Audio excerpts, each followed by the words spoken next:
Now we will begin reading part 1 of Sir Gawain and the Green Knight. So we will begin right here. As Sir Gawain and the Green Knight opens, King Arthur and the Knights of the Round Table are feasting. Suddenly, an enormous green stranger bursts in. King Arthur greets the Green Knight and asks him to state his business. The knight, after a few scornful words about the manliness of the knights of Arthur's court, says he only wishes to play a New Year's game. So right now, from the reading, we know that the Green Knight has entered the court of King Arthur and has insulted. He says he has a few scornful words, so he has insulted the knights. He says he only wishes to play a New Year's game. He challenges any knight there to agree to exchange one blow for another, and he will give that knight his gisarm, his two-bladed axe.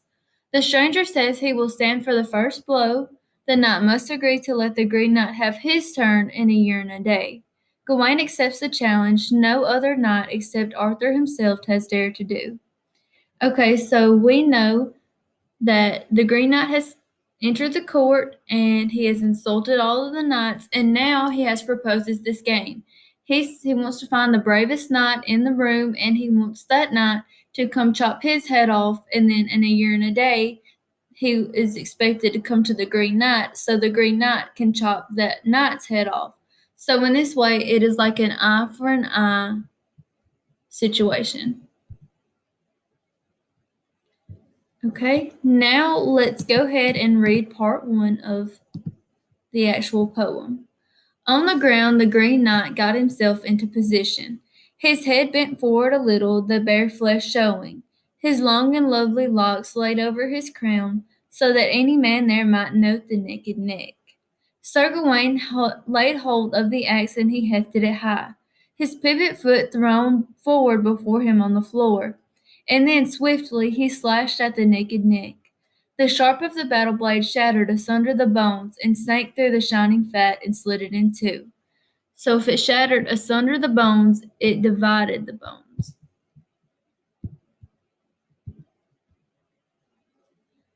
And the bit of the bright steel buried itself in the ground. The fair head fell from the neck to the floor of the hall, and the people all kicked it away as it came near their feet.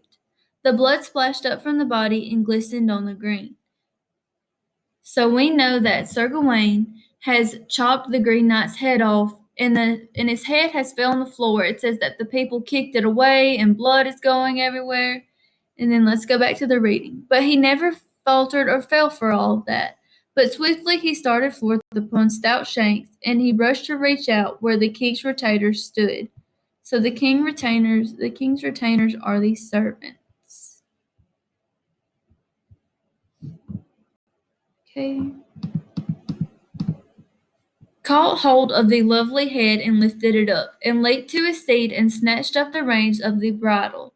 Stepped into the stirrups of steel, striding aloft, he held his head by the hair in his head, high in his hand, and the stranger sat there as steadily in his saddle as a man entirely unharmed, although he was headless on his steed.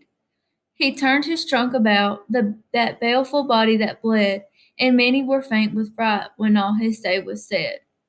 So it says that he sat there entirely unharmed. He was in his saddle and he was headless. So from that we know that it would be shocking to see a body work and function without a head. So that's why everyone was with fright. So if he's like this, then he must be magic. So after reading these first stanzas, I want you to answer this question about characterization. What does Gawain's acceptance of the Green Knight's challenge tell us about his character? Okay, now I'm going to make another video explaining the next couple of stanzas, and I hope that you watch those as well. Okay, so make sure that you get all of these notes. Thank you for watching.